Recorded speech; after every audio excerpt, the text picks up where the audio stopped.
میں ہوں۔ یہ تصور دنیا کے تمام الہامی مذاہب میں موجود ہے۔ اسی وجہ سے قرآن مقدس نے یہود و نصارہ کا بھی یہ عقیدہ بیان کیا ہے کہ وَقَالُوا لَن يَدْخُلَ الْجَنَّةَ إِلَّا مَنْ كَانَ هُودًا أَوْ نَصَارَىٰ۔ یہودی بھی اس بات کے دعوے دار تھے اور عیسائی بھی اس بات کے دعوے دار تھے کہ ہم ایک صحیح مذہب کے پیروکار ہیں، ہم ہر حال میں جنت میں جائیں گے، ہمارے علاوہ جنت میں اور کوئی نہیں جائے گا۔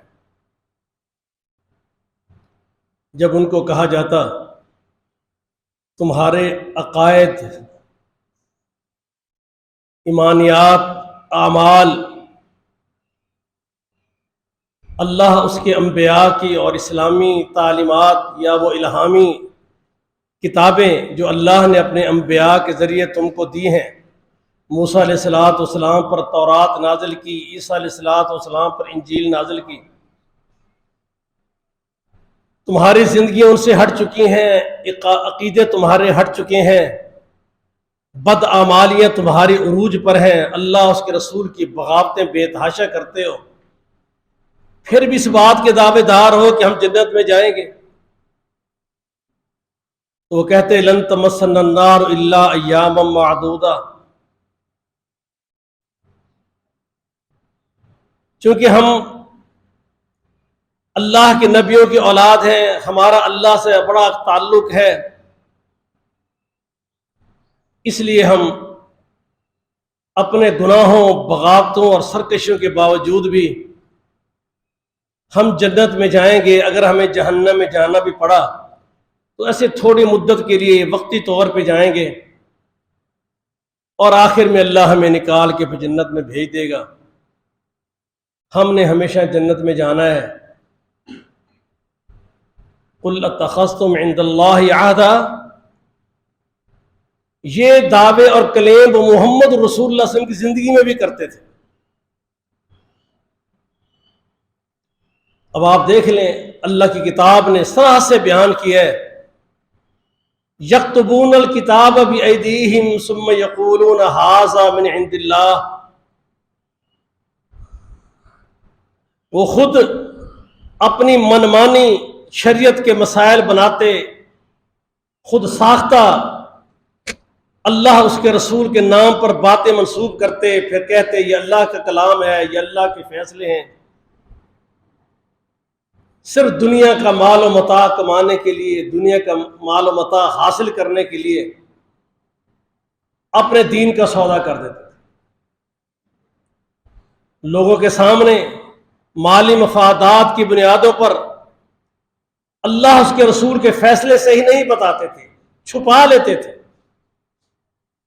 اللہ نے فرمایا ان الذین یکتمون ما انزلنا من البینات والہدی من بعد ما بیناہ للناس اولئک یلعنہم اللہ، اللہ کی لعنتیں برسیں لوگوں پر جو اللہ کے نازل کردہ شریعتوں کے فیصلوں کو چھپا لیتے ہیں، لوگوں کے سامنے ظاہر نہیں کرتے، اپنے دنیا کے چند ٹکے کمانے کی خاطر آخرت کے سودے کر دیتے ہیں۔ اس کے بعد شریعت کے معاملے میں من مانی ذہنوں کے مطابق عمل کرتے تھے۔ بعض شرعی احکامات اگر معاشرے میں، ماحول میں ان کو فیور کر رہے ہوتے تو کلیم کر کے دعوے سے ان پہ عمل پیرا ہوتے اور کہتے کہ دیکھیے ہم اللہ کی شریعت پہ چل رہے ہیں۔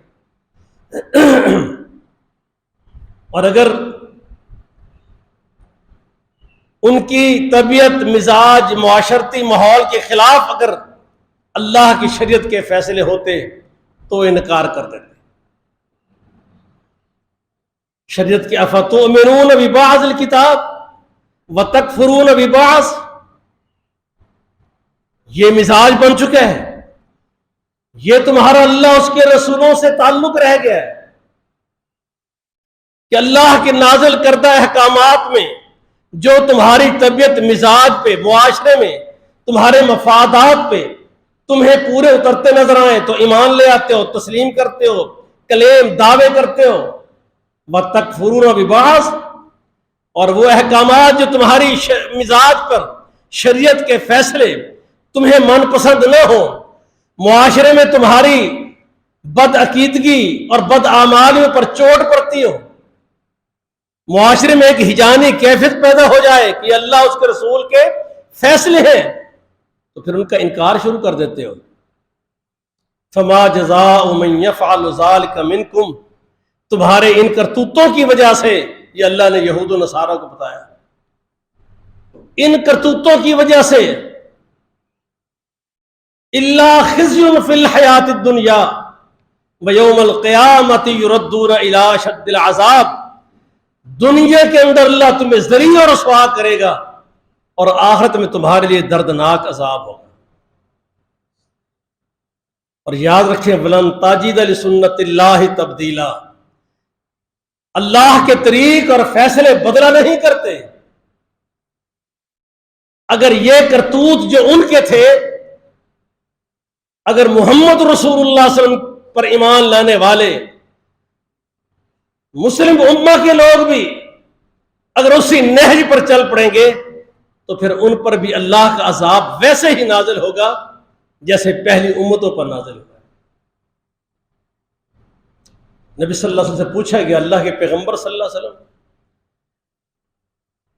جب آپ فرما رہے ہیں کہ اللہ کا عذاب آتا ہے جب معاشرے میں بگاڑ بہت زیادہ ہو جاتا ہے، اللہ کے پیغمبر کچھ معاشرے میں چیدہ تھوڑے کم لوگ اللہ کے ساتھ صحیح تعلق پر زندگی گزار رہے ہوتے ہیں، جب اللہ کی گرفت آئے گی، عذاب آئے گا تو ان کا کیا بنے گا؟ فرمایا رسول اللہ صلی اللہ علیہ وسلم نے دو باتیں وہاں پہ بیان کی۔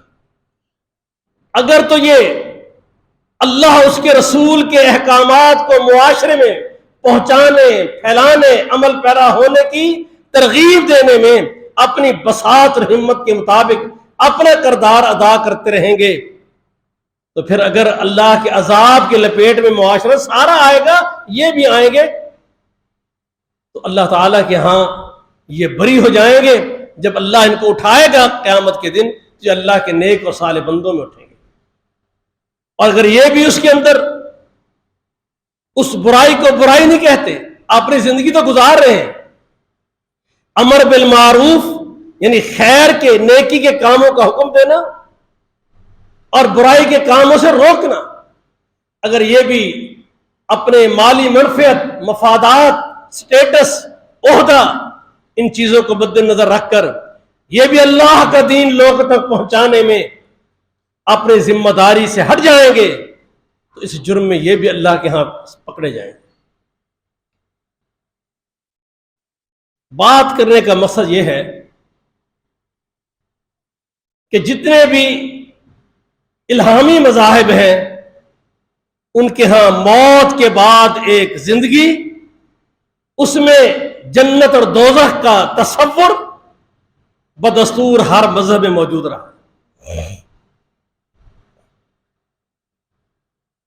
وَمَنْ زُحْزِحَ عَنِ النَّارِ وَأُدْخِلَ الْجَنَّةَ فَقَدْ فَازَ، اللہ فرماتے ہیں یہ بات ذہن نشین کر لو، دنیا کی کر و فر، دنیا کا جاہ و جلال، دنیا کی آسائشات کی زندگی، اس سے یہ فیصلہ نہ کر لینا کہ بس یہ بندے کامیاب ہو کر جا رہے ہیں، نہیں، کامیاب وہ شخص ہوگا جب اسے موت آتی ہے، اللہ کے فرشتے اس کو پکڑ لیتے ہیں، اس کی روح پرواز کرتی ہے، جسم سے روح جدا کر لی جاتی ہے، پھر اس کو قبر کے حوالے کیا جاتا ہے، پھر قبر کے اندر سوال و جواب کا آغاز ہوتا ہے، وہیں سے اس کو اخروی زندگی کی یا سزاؤں کا آغاز ہوتا ہے یا اللہ کی طرف سے نعمتوں کا آغاز ہوتا ہے۔ اگر یہ اللہ کے عذاب سے بچا لیے گئے، اس حدیث میں آتا ہے قبر جنت کے باغیچوں میں سے یا باغیچہ ہے یا جہنم آگ دہتی کے گڑھوں میں سے گڑھا ہے۔ اب جب یہ اللہ کے سامنے پیش ہوں گے موت کے بعد، اللہ فرماتے ہیں جب اس کی روح قبض ہوتی ہے، نحن اقرب الیہ منکم، ہم سب سے بڑھ کے اس کے قریب ہوتے ہیں، ولکن لا تبصرون، تمہیں کچھ نظر نہیں آ رہا ہوتا۔ اب دنیا کی زندگی کا اختتام اللہ کی گرفت میں آ رہا ہے یا اللہ کے قرب میں آ رہا ہے، یہ انداز شروع ہو جاتا ہے۔ اس مقام پر اگر یہ اللہ کے عذاب سے بچا لیا گیا اور اس کے ساتھ اہل جنت کا وطیرہ اختیار کیا گیا تو سمجھو یہ کامیاب ہو گیا ہے، اور اگر یہ اللہ کی گرفت میں آیا، اللہ کے عذاب میں گرفتار ہوا موت کے وقت، آپ سمجھتے نہیں نبی اسلام نے فرمایا ابھی تو قبر ہی نہیں آئی، قبر ہی نہیں آئی، جب اس کی روح قبض کرنے لگتے ہیں اس وقت اللہ کے فرشتے کہتے ہیں حتی اذا جاءتهم رسلنا يتوفونهم قالوا اینما کنتم تدعون من دون اللہ، تیری روح قبض کرنے کے لیے اللہ کے امر پر ہم پہنچ چکے۔ سب سے بڑھ کے انسان پر مصیبت اور مشکل اس کی موت ہے۔ بیماریوں میں آئیں، تکلیفیں آئیں، لیکن اس کو یہ بتا دیا جائے کہ تیری موت کل ہونے والی ہے، اس سے بڑھ کر اس کے ذہن پر اور کوئی خوف اور کوئی مصیبت نہیں ہوتی۔ اللہ کے فرشتے کہتے ہیں تیری روح قبض کرنے کے لیے، موت تجھ پر مسلط کرنے کے لیے اللہ کا پیغام لے کر ہم پہنچ چکے ہیں۔ بلا لے دنیا میں جو تیرے مشکلوں کو تجھ سے ٹالنے والے تھے، مصیبتوں سے تجھ کو نکالنے والے تھے، پریشانیوں میں تیرا مداوع کرنے والے تھے، اور تو اللہ کو چھوڑ کے دنیا میں اس لیے اللہ کا باغی بن کے رہتا تھا کہ مجھے فلاں بچا لے گا، فلاں بچا لے گا۔ اینما کنتم، کہاں ہیں؟ بلاؤ ان کو۔ اور یہیں پر ہی اس کی جزا سزا کے ابھی سے معاملہ شروع ہو جاتا ہے۔ اس کا پروٹوکول یا اللہ کی جنت والا ہوتا ہے یا اللہ کے عذاب کا انداز اس کی موت کے وقت اس سے اختیار کیا جاتا ہے۔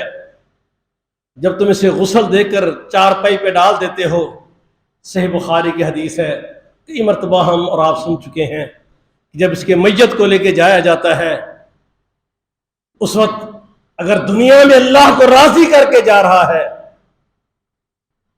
تو یہ اللہ کا وہ نظام اخروی زندگی کا سامنے ہوتا ہے۔ اگر یہ اللہ کے نیک اور صالح بندوں میں ہے تو اسے جنت کے مناظر نظر آ رہے ہوتے ہیں اور یہ کہتے ہیں مجھے جلدی لے چلو۔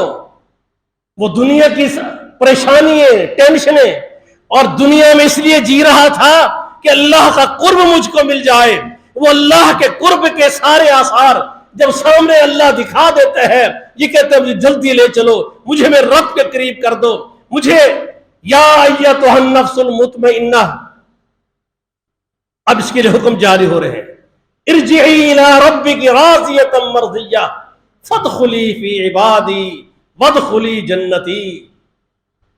اب یہ کہتا ہے مجھے جلدی لے چلو، مجھے جلدی قبر کے حوالے کرو۔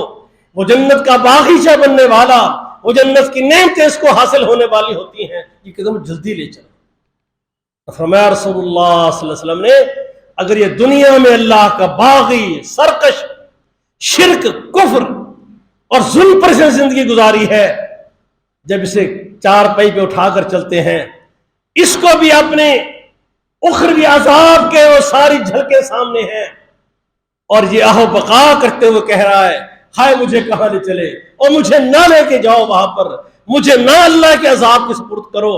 ایسی آہو بقا یہ کرتا ہے کہ رسول اللہ صلی اللہ علیہ وسلم فرماتے ہیں جنات اور انسانوں کے علاوہ اللہ کی ساری مخلوقات اس کی آہو بقا کو، چیخ و پکار کو سن رہی ہے۔ اللہ فرماتے ہیں وَمَنْ زُحْزِحَ عَنِ النَّارِ وَدُخِلَ الْجَنَّةِ، جب سے موت آئے اگر یہ اہل جنت کے پراسد میں گیا تو یاد رکھو یہ کامیاب ہو گیا، چاہے دنیا جیسے اس کی گزر گئی۔ اور اگر دوسرا طریقہ ہوا تو بھلے دنیا کا بادشاہ ہی بن کر کیوں نہ مرا ہو، اس کی دنیا بھی ذلیل رہی اور آخرت بھی خراب ہو گئی۔ آج ہر اہل ایمان، ہر مومن مسلمان جو مرضی زندگی میں کرتا رہتا ہو، لیکن اس کی خواہش ہوتی ہے مجھے ملنی جنت چاہیے، پھر شیطان دھوکہ دیتا ہے۔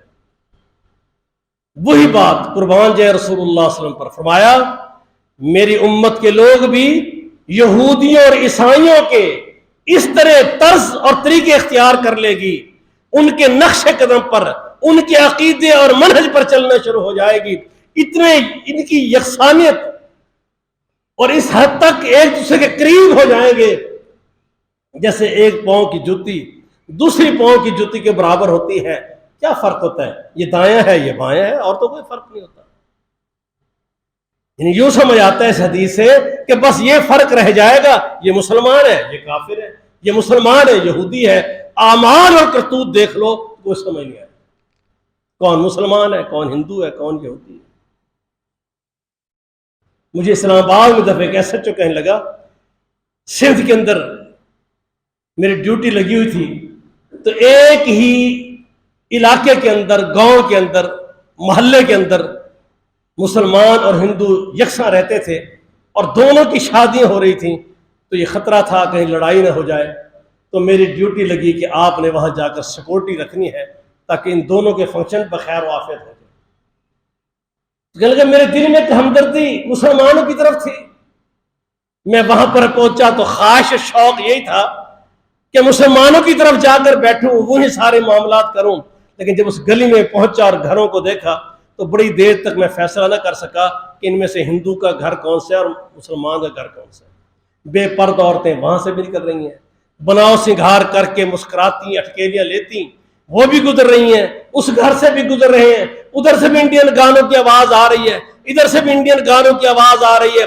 میں سوچتا رہا جب تک پوچھا نہیں کہ ان میں سے کون سا مسلمانوں کا گھر ہے اور کون سا ہندوؤں کا گھر ہے، مجھے تفریق نظر نہیں آ رہی۔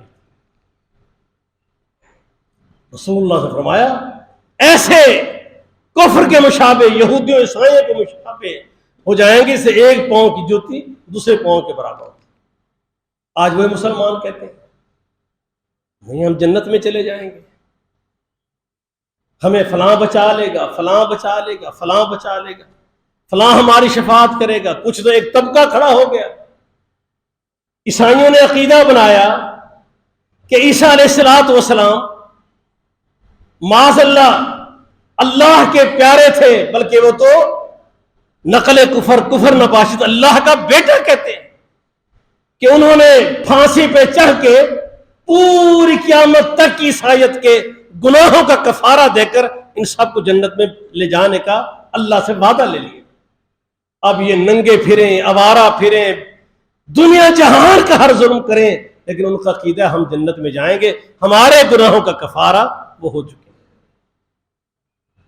مسلمانوں میں طبقہ اٹھا، اس نے کہا سیدنا حسین رضی اللہ تعالیٰ عنہ نے، نبی کے نواسے، اللہ کے پیارے، انہوں نے بھی اپنے خاندان کے 72 افراد کربلا میں ذبح کرا کے پوری امت کے قیامت تک ان کے گناہوں کا کفارہ بن کے چلے گئے۔ اب یہ بھی سارے جنت میں جائیں گے، اس لیے یہ جھوٹی باتیں گھڑی، جو غم حسین میں رویا اس پہ جنت واجب ہو گئی۔ یہ عقیدے سیم ہوئی۔ میرے نبی علیہ السلام فرمائے لعن اللہ الیہود والنصارى اتخذوا قبور انبیائہم مساجدا، اللہ کی لعنت ہو یہودیوں عیسائیوں پر، انہوں نے انبیاء کی قبروں کو مساجد بنا لیا۔ جیسے مسجدوں میں بندہ آتا ہے، آنسو گراتا ہے، گناہ سامنے رکھتا ہے، دکھوں کا مداوے کے لیے اللہ سے ارزاش پیش کرتا ہے، رکوع سجود کرتا ہے، یہ سارے کے سارے اللہ ان پہ لعنت کر، اور محمد رسول اللہ صلی اللہ علیہ وسلم یہ بات وفات سے 5 دن پہلے کہہ رہے ہیں۔ اور اسی موقع پہ میرے نبی نے یہ بھی فرمایا اللہم لا تجعل قبری وثنا یعبد، یا اللہ میری قبر کو بت نہ بنا دینا کہ لوگ اس کی بھی عبادت شروع کر دیں، جیسے دوسرے انبیاء کے ساتھ ہو۔ سیدہ عائشہ رضی اللہ عنہ فرماتی ہیں تو اللہ کے نبی کا فیصلہ تھا کہ نبی جہاں فوت ہو اسی جگہ اس کی تدفین ہو۔ صدیق اکبر رضی اللہ تعالیٰ عنہ نے وفات پیغمبر علیہ الصلوۃ والسلام پر جب گفتگو ہوئی کہ ان کو تدفین کہاں کی جائے، تو صدیق اکبر رضی اللہ عنہ جو پوری امت میں علم میں سب سے فرنٹ پہ تھے، آگے بڑھے، کہا تمہارا اختلاف ختم ہے۔ امام الانبیاء علیہ الصلوۃ والسلام نے فرمایا اللہ کے نبی جہاں فوت ہو اس کی قبر وہی ہونی چاہیے۔ اس حد تک صحابہ حساس تھے، آپ کی چارپائی اٹھا کر اسی جگہ پہ اللہ کے پیغمبر کی قبر بنائی۔ عائشہ فرماتی ہیں حکمت اللہ کی کیا تھی، حجرہ عائشہ میں بند جگہ میں اللہ کے پیغمبر کی قبر، یہ خوف اور ڈر تھا کہ محمد رسول اللہ صلی اللہ علیہ وسلم کی قبر کی بھی عبادت نہ شروع ہو جائے۔ سیم اسی بات پر چلنا شروع ہو گیا جو یہودیوں عیسائیوں کے عقیدے تھے۔ ایک فرقہ اٹھا، اس نے کہا یہ آل رسول ہے، یہ جو پیر مرشد ہے، گدی نشین ہے، بس ان میں سے کوئی نہ کوئی کسی نہ کسی گدی نشین، سجادہ نشین، پیر و مرشد کوئی نہ کوئی تمہارا ہو، اس کے ہاتھ پہ تمہاری بیعت ہو، جس کو وہ چاہے کہ جنت میں لے جائیں۔ بلکہ ہمیں اپنے پرانے بزرگ جب دین کا فہم نہیں تھا، وہ کہتے، ہم اپنے شعور سے پوچھتے یہ جو پیر و مرشد آتے ہیں ان کی آپ نیازیں ان کو دیتے ہو، خاطر تواضع کرتے ہو، خدمت کرتے ہو، اذان ہوتی ہے، ہم بچے تھے ساتھ مسجد میں قرآن پڑھتے تو ہم مسجد میں جاتے نماز پڑھنے کے لیے، اپنے بزرگوں سے کہتے یہ تو نماز پڑھنے نہیں آتا، تو ہمارے بزرگ کہتے یہ جیسے مرضی ہو، گندا بدبودار پانی بھی کھڑا ہو نا کہیں اور آگ لگ جائے تو وہ پانی بھی آگ بجھانے قابل آ جاتا ہے، یہ جیسے مرضی ہو آل رسول ہیں، یہ ہمارے جہنم کی آگ کو بجھائیں۔ یہ بد عقیدگیاں جو یہود و نصارہ میں تھیں، میرے نبی صلی اللہ علیہ وسلم نے فرمایا کہ بالکل ان کے نقش قدم پہ میری امت بھی آ جائے گی۔ جیسے قرآن نے نقل کیا ہے کہ اللہ کی شریعت کے بعض احکامات پر ایمان لاتے، بعض کا انکار کر دیتے تھے، نہیں مانتے تھے۔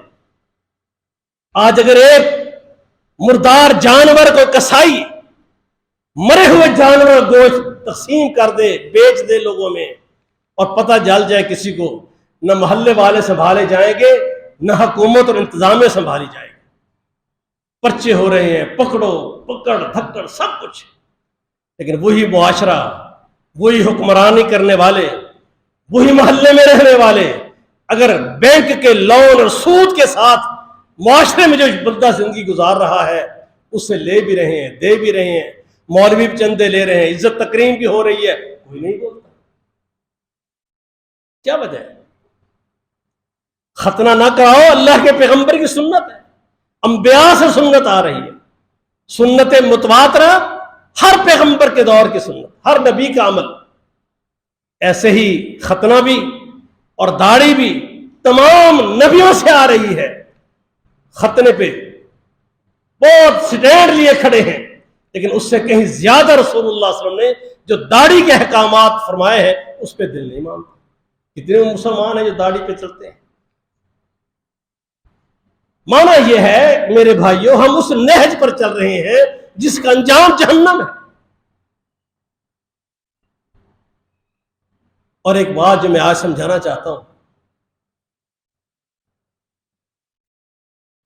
قرآن مقدس جو آیت میں نے پڑھی تھی آپ کے سامنے، اللہ فرماتے ہیں الذین یجتنبون کبائر الاسم والفواحش الا اللمم، ایک کام تم نے کرنا ہے اور ایک انعام اللہ نے دینا ہے۔ جو بڑے بڑے کبیرہ گناہ جنہیں کہا جاتا ہے، ان کبیرہ گناہوں سے بچ کر تم نے رہنا ہے، اور جو چھوٹے چھوٹے گناہ ہیں ان کو تمہارا رب معاف کر دے گا۔ ان ربک واسع المغفرہ، وسیع المغفرت تمہارے رب کی ذات ہے، وہ تمہارے خطاؤں کو معاف کر دے گا۔ کب؟ جب بڑے گناہوں سے تم بچو گے، کبیرہ گناہوں سے تم بچو گے، پھر اللہ تعالی تمہارے صغیرہ چھوٹے گناہوں کو معاف کر دے. هو اعلم بكم اذ انشأكم من الارض واذ انتم اجنة في بطون امهاتكم فلا تزكوا انفسكم هو اعلم بمن اتقى. وہ رب ہے، وہ ذات ہے جو تمہاری ایک ایک حرکت، ادا، دلوں میں وسوسے، ذہنوں میں خیالات، بند کمرے میں، راتوں میں، تاریکیوں میں، اجالے میں، ایک ایک حرکت ادا سے جو ذات ہر لمحے ہر آن باخبر ہے، وہ ذات ہے. وہ اعلم بکم اذ انشأکم من الارض، جس نے سب سے پہلے تمہیں زمین سے، مٹی سے تمہاری تخلیق کی. وَإِذْ أَنْتُمْ أَجِنَّةٌ فِي بُطُونِ أُمَّهَاتِكُمْ، ماں کے پیٹ میں، اندھیرے میں، اس وقت بھی تمہیں زندگی کی پروان چڑھانے کا اس نے آغاز کیا. تمہیں دنیا میں جینے کے لیے وجود دینا ماں کے پیٹ میں شروع کیا. جو وہاں تمہارے حرکتوں سے واقف تھا، تمہیں کھلانا کیسے ہے، زندہ کیسے رکھنا ہے، ماں کے پیٹ میں کیسے رہو گے، جو ازل سے لے کر ابد تک تمہاری تخلیق کے ایک ایک مرحلے سے واقف ہے، وہ تمہارے کرتوتوں سے بھی واقف ہے. فلا تزکوا انفسکم، خود بخود میاں مٹھو نہ بنا کرو، ایک دوسرے کی تعریفیں میں لگ کے کہ میں اس کی کروں وہ میری کرے، اپنی پاکیزگی کی باتیں. فلا تزکوا انفسکم، خود کو نہ زیادہ پاکیزہ بیان کیا کرو. اس لیے فرمایا رسول اللہ صلی اللہ علیہ وسلم نے، اگر کوئی شخص تمہارے منہ پر تمہارے لیے اچھائیاں بیان کرے، مٹی اٹھا کے اس کے منہ میں ڈالو. اور قربان جائے نبی السلام کی صحابہ پر. سیدنا انس رضی اللہ عنہ ایک بندے کو دیکھا تو ایسے منہ پہ تعریف کرنے لگا ہے، انہوں نے مٹی اٹھائی، منہ میں پھینکی. اس نے کہا کیا کر رہے ہو؟ کہا نبی کے فیصلے پہ عمل کر رہا ہوں. اگر کسی کے بارے میں کوئی اچھے کلمات، اس کی خیر کی باتیں ہیں، تو اس کی عدم موجودگی میں اس جملے سے بیان کرنی چاہیے کہ وہ بندہ، جہاں تک میں جانتا ہوں، وہ بندہ بڑا خیر والا ہے، بھلائی والا ہے، اچھائی والا ہے، اصل علم میرے اللہ کا ہے. وَأَعْلَمُ بِمَنِ اتَّقَىٰ، اللہ فرماتے ہیں اللہ ہی وہ ذات ہے جو سب سے زیادہ جانتا ہے. تو متقی ہو یا کیا ہو، وہ اللہ سب سے بہتر جاننے والا ہے. نبی صلی اللہ علیہ وسلم کے صحابہ کا ایک معمول تھا، میری خواہش ہے مجھے اور آپ کو بھی وہ ہر حال میں وہ اپنانا چاہیے. اللہ کے پیغمبر کے صحابہ تک اگر کوئی بات پہنچتی کہ فلاں نے تمہاری یہ تعریفیں کی ہیں یا سامنے کر دی، اللہ کے پیغمبر کے صحابہ خوش نہیں ہوتے تھے، فوراً اللہ سے رجوع کر لیتے. امام بخاری رحمۃ اللہ علیہ نے اپنی کتاب الادب المفرد میں اس روایت کو نقل کیا ہے. صحابہ فوری طور پہ اللہ سے یوں مخاطب ہو جاتے، اللہ کے دربار میں اپنے آپ کو پیش کر دیتے. اللہم لا تؤاخذنی بما یقولون، اللہ میرے سے بھائی نے میرے بارے میں جو میری عزت، تکریم، بھلائی، نیکیاں، خیر کے بارے میں اللہ جو کلمات میرے لیے کہے ہیں، اللہ اس پہ مجھے نہ پکڑنا، میری گرفت اللہ نہ کرنا.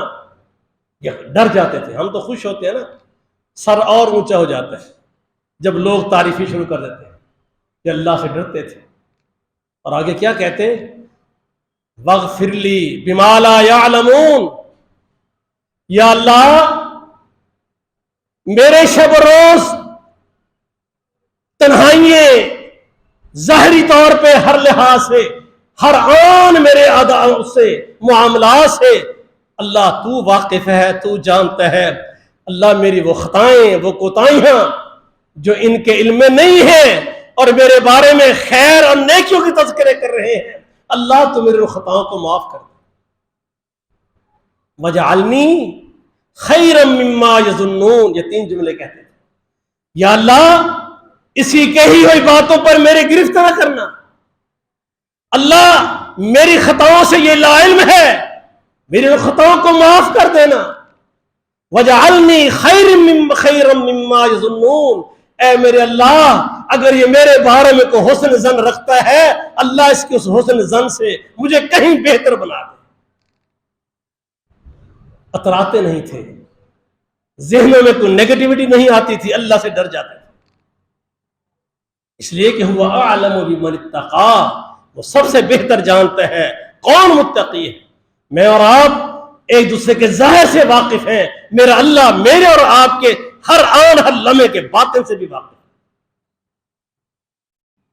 اس لیے جہاں یہ منع کیا گیا ہے اپنے بھائی کی غیبت، برائی، پراپگنڈا، اس سے بچ کے رہو، وہاں یہ بھی اپنے بھائی کے لیے خیر کے کلمات کہنے ہیں تو اس کی عدم موجودگی میں اور اپنے علم کی حد تک اسے محدود رکھو کہ جہاں تک میرا مشاہدہ ہے، جہاں تک میں جانتا ہوں یہ میرا بھائی اچھا ہے، خیر والا ہے، معاملات کا بہتر ہے، زیادتی نہیں کرتا، دھوکہ نہیں دیتا، جھوٹ نہیں بولتا، میں اپنے بھائی کو یہاں تک جانتا ہوں، باقی میرا اللہ سب سے بہتر جانتا ہے۔ الذین یجتنبون کبائر الاسم، جو کبیرہ گناہوں سے بچتے ہیں۔ نبی صلی اللہ علیہ وسلم کی حدیث پڑھ کے بڑا عجیب محسوس ہوا۔ میرے پیغمبر علیہ السلام فرماتے ہیں جب کوئی بندہ خلوص سے دل سے، خالصا من قلبی، دل کی اتاہ گہرائیوں سے عقیدے کے مطابق لا الہ الا اللہ کہتا ہے کہ اللہ اس کائنات میں تیری ذات کے سوا کوئی الہ، کوئی معبود برحق نہیں، نہ مجھے نفع دینے والا، نہ نقصان دینے والا، نہ عزت و ذلت کا مالک، نہ کوئی ایسی ذات ہے کہ اس کے آستانے اور دروں پہ حاضر دوں، وہاں سے مانگوں۔ اللہ تیرا فیصلہ ہے، انتم الفقراء، انبیاء صلحاء سارے فقیر ہیں، تیری بارگاہ میں سارے مانگتے ہیں میرے اللہ۔ اللہ میں نے کائنات میں تیرے در کے سوا کوئی در نہیں بنایا، کوئی آستانہ نہیں بنایا، کہیں سے مانگا نہیں، اللہ تجھ سے ہی مانگتا ہوں۔ اور اس عقیدے کے ساتھ لا الہ الا اللہ، کائنات میں کوئی نہیں ہے جو میری بھلائی، خیر یا نقصان کا مالک۔ اگر اس عقیدے اور دل کی اتاہ گہرائیوں سے جب کوئی شخص لا الہ الا اللہ کہتا ہے، نبی صلی اللہ علیہ وسلم فرماتے ہیں ساتوں آسمانوں کے دروازے کھل جاتے ہیں اور یہ کلمہ اللہ کے عرش پہ پہنچ جاتا ہے۔ اس بندے کے یہ کلمات اللہ کو اتنے پسند آتے ہیں کہ اللہ کے عرش تک پہنچ جاتے ہیں۔ لیکن فرمایا یہ اس صورت میں ہوتا ہے جب یہ بندہ لا الہ الا اللہ کہنے والا کبیرہ گناہوں سے بچ کے رہتا ہے۔ اگر کبیرہ گناہ، آپ کو پتہ ہے کبیرہ گناہ جو ہے، دو تین باتیں ذہن میں رکھیں۔ اللہ کے نبی جسے کہہ دیں یہ کبیرہ گناہ، وہ کبیرہ گناہ ہے۔ اللہ کے نبی جس گناہ پہ لعنت کر دیں وہ کبیرہ گناہ ہے۔ اللہ کے نبی جس گناہ پر جہنم کی وعید سنائیں وہ کبیرہ گناہ ہے۔ جس گناہ پہ جنت سے داخلہ، یہ بندہ جنت میں داخل نہیں ہوگا اس لیے کہ اس نے فلاں عمل کیا ہے، وہ عمل کبیرہ گناہ ہے۔ جس پر رسول اللہ سے فرمائے یہ ہم میں سے نہیں ہے، یہ کبیرہ گناہ ہے۔ جسے فرمائیں یہ برباد ہو گیا شخص، ہلاکت ہے اس کے لیے، اس عمل پہ فرمائیں جس پہ وہ کبیرہ گناہ ہے۔ اگر کبیرہ گناہ تمہارے جسم میں، تمہارے بدن پہ آلودہ ہے، یا تو توبہ کر کے ان گناہوں کو اللہ سے معافی کرا لیں۔ توبہ کیا معنی ہے؟ اسٹریٹ گاڑی جا رہی ہے، آپ جا رہے ہیں سیدھا، یکدم بہت ٹرن لے لیں 100%، پیچھے مڑ کے واپس چلے جائیں اس راستے کو جو اللہ کی ناراضگیوں کا، بغاوتوں کا، سرکشیوں کا راستہ تھا، مکمل ٹرن لے کے پیچھے آ جائیں، اللہ مجھ کو معاف کر دے، اللہ تجھے معاف کر دے۔ اور اگر یہ گناہ اس راستے پہ تو چلتا رہے، پھر چلتے چلتے اگر تو کہے، نبی صلی اللہ علیہ وسلم فرماتے ہیں اگر کوئی بندہ کہے سبحان اللہ، الحمدللہ، لا الہ الا اللہ، اللہ اکبر، یہ کلمات آسمانوں کو کراس کر کے اللہ کے عرش تک پہنچتے ہیں اور اپنے رب کے سامنے استدعا کرتے ہیں کہ اللہ اس بندے کو معاف کر دے۔ لیکن اب کب ہوگا یہ؟ جب کبیرہ گناہوں میں تم ملوث نہیں ہو۔ رسول اللہ صلی اللہ علیہ وسلم فرماتے ہیں جو شخص پنجگانہ نماز کی حفاظت کرتا ہے اور کبیرہ گناہوں سے بچ کے رہتا ہے، قیامت کے دن اللہ فرمائیں گے یہ جنت کے 8 دروازے جس میں سے چاہے میرے بندے داخل ہو جائیں۔ کبیرہ گناہوں سے بچ کے رہتے ہیں۔ ان تجتنبون کبائر، اللہ قرآن میں کہتے ہیں ان تجتنبوا کبائر ما تنہون عنہ، نکفر عنکم سیئاتکم وندخلکم مدخلا کریما. اگر تو بچ جائے ان بڑے گناہوں سے جسے تیرے رب نے تجھ کو روکا ہے، جسے محمد رسول اللہ صلی اللہ علیہ وسلم نے رب کے پیغام سے تجھے روکا ہے، ان گناہوں کے قریب نہیں جانا، اگر تو ان گناہوں سے بچ کے رہا، نکفر عنکم سیئاتکم، پھر جو اور تیرے گناہ ہوں گے اللہ سارے تجھ سے دور کر دے گا. وندخلکم مدخلا کریما، اور اللہ تمہیں قیامت کے دن عزت و تکریم کے ساتھ اپنی اعلیٰ جنت میں داخل کر دے گا.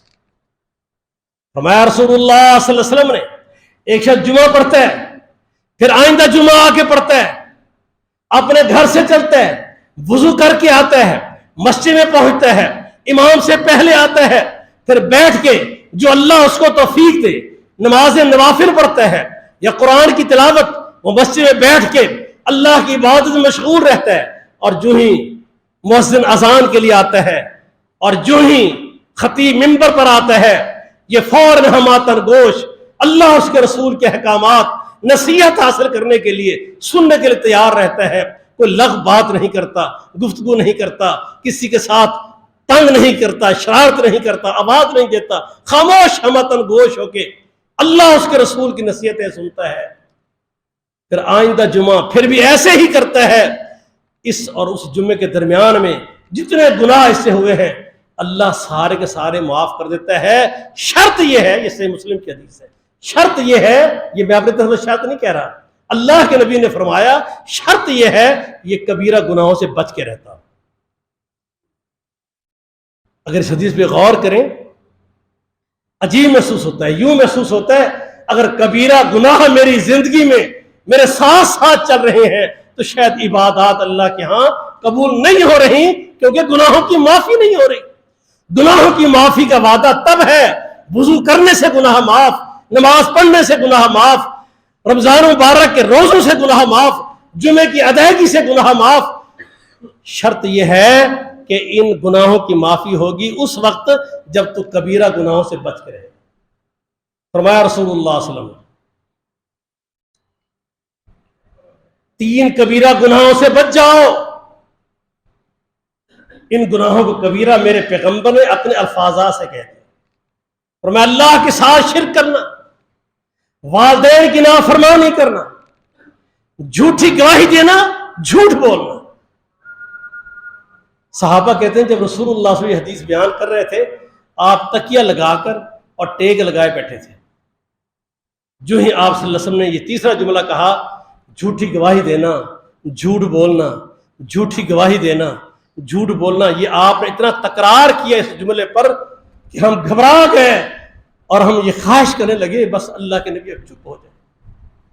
اتنا خطرناک جو آج دیکھ لیں، حلف نامے اٹھائے جا رہے ہیں، بنائے جا رہے ہیں، دستخط کیے جا رہے ہیں، لکھے جا رہے ہیں، بیان حلفی، یہ وہ سارا کیا ہو رہا ہے؟ کیسی زندگی گزر رہی ہے؟